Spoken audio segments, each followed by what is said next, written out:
Salut, c'est encore moi, Jade Thomas.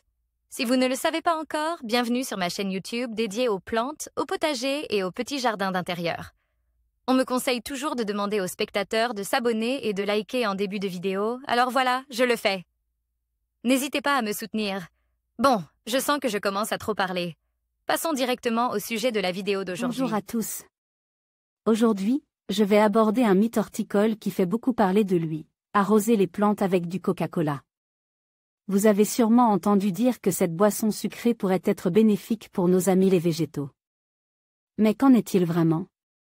Dans cette vidéo, je vais explorer les effets du Coca-Cola sur les plantes, partager des expériences et vous donner mon avis sur cette pratique. Restez avec moi pour découvrir si ce mythe a du fondement ou s'il s'agit simplement d'une idée farfelue. Par Larry Hodgson, 14 juillet 2018. Mythe horticole, il est bon d'arroser les plantes avec du Coca-Cola. Est-il vrai qu'il est bénéfique d'arroser les plantes avec du Coca-Cola? Source: www.loftgarden. Commandant: PNTree. Montage: jardinière paresseux. Comme décidément, on entend toutes sortes de choses dans le domaine du jardinage et l'une des, franchement, plus bizarres est qu'il est bon d'arroser les végétaux avec du Coca-Cola.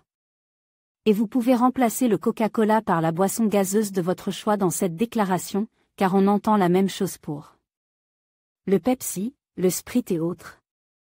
La réalité est que les boissons gazeuses, dont le Coca-Cola, ne sont pas bonnes pour les plantes. Il s'agit essentiellement d'eau qu'on a gazéifiée en y injectant du CO2, dioxyde de carbone, et à laquelle on a ajouté énormément de sucre. L'eau carbonatée en elle-même n'est pas nuisible aux plantes et pourrait même leur être bénéfique dans certaines circonstances limitées. Mais ce n'est pas le cas du sucre ou, devrais-je plutôt dire, des sucres, car il peut y avoir différents sucres dans les boissons gazeuses, glucose, fructose, saccharose, etc. Certes, les plantes produisent leurs propres sucres et les utilisent pour leur croissance, mais elles ne peuvent pas les absorber. Par leurs racines, ces molécules sont beaucoup trop complexes pour que les racines puissent les ingérer.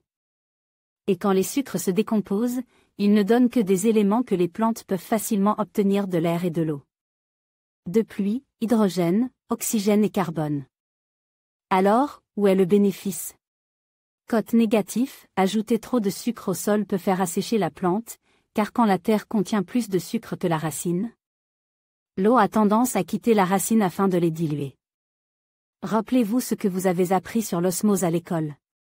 De plus, les bactéries et les champignons qui décomposent les sucres ne sont généralement pas des variétés bénéfiques pour les plantes.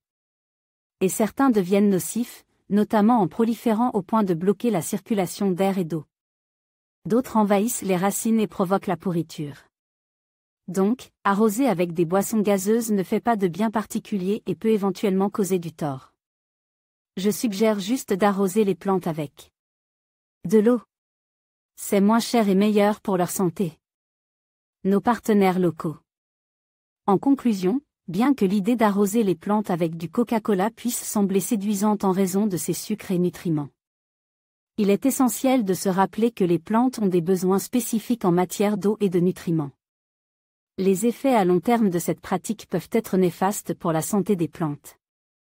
Pour garantir leur croissance optimale, il est préférable de s'en tenir à de l'eau et à des engrais adaptés. Restez donc vigilants face aux mythes horticoles et privilégiez des méthodes éprouvées pour prendre soin de vos plantes.